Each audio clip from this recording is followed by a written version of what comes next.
Sjedinjene Američke Države dugo su sa pravom nosile titulu gazde Svetskog okeana. Do nedavno je bilo uvreženo mišljenje da je 12 američkih udarnih grupacija, nuklearnih nosača aviona, bukvalno neuništivo. Njihova palubna avijacija mogla je da potapa gotovo sve brodove i uništava kopnene ciljeve na udaljenosti do 900 km. Međutim, Rusija je nedavno uspešno testirala oružje koje je stavilo tačku na američku dominaciju na moru.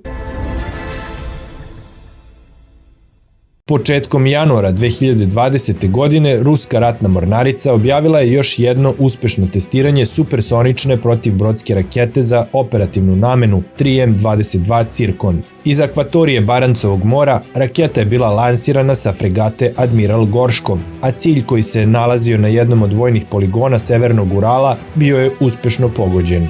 Testiranje rakete pokazalo je da su ostvareni parametri bili bolji od izračunatih. Praktički, raketa je uništila metu na rastojanju od 500 km, dok joj je brzina leta bila 8 maha ili 9900 km na sat.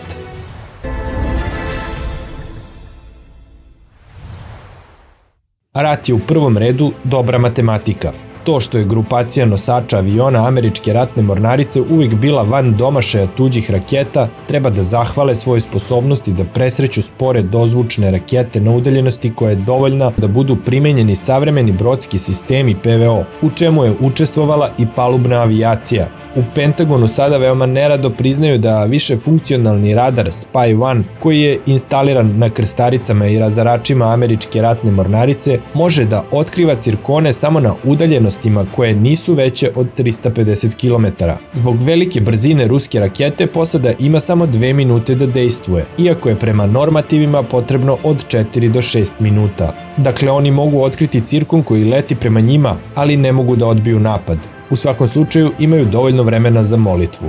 Računice, praktično iskustvo i gađanje na poligonima potvrđuju da je za uništenje jednog razarača dovoljno da budu upotrebljene 1 do 2 protivbrodske rakete za krstaricu 3, dok je za savremeni atomski nosač aviona dovoljno 6 do 8 raketa. Fregata projekta 22350 Admiral Gorškov naoružana je sa 16 cirkona. Pentagon smatra da cirkoni jedino mogu da budu uništeni upotrebom borbenih lasera ili nuklearnom eksplozijom u vazduhu, međutim, njihovi brodovi nemaju takve instrumente.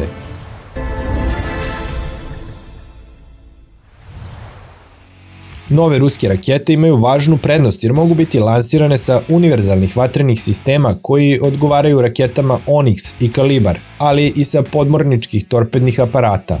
U toj varijanti cirkon može da leti nisko do 70 metara, što cilju daje manje od 1 minute na reakciju, obzirom da ga može primeniti tek na udaljenosti od 63 km.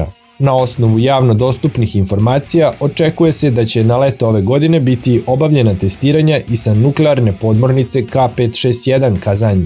Uzgred, inženjeri trenutno razmišljaju kako da cirkon uništi cilj u dometu do 900 km, ali i da se koristi na avionima slično kao i hipersonični Kinžal. U ovom slučaju cirkon će postati instrument iznenadnog nenuklearnog udara i to ne samo na brodskim grupacijama, već i objektima na kopnu i u dubini američke teritorije do 400 km. Ostvareni rezultati već omogućuju da započne proces instaliranja cirkona na teške atomske raketne krstarice Admiral Nahimov i Petar Veliki, kao i mnoge druge brodove i podmornice Ruske ratne mornarice, uključujući i atomsku podmornicu Jasin M, koje su u stanju da nose i do 40 takvih raketa. Cirkonima će biti naoružani nuklearni rezarač Lider i nuklearna podmornica 5. generacije tipa Husky.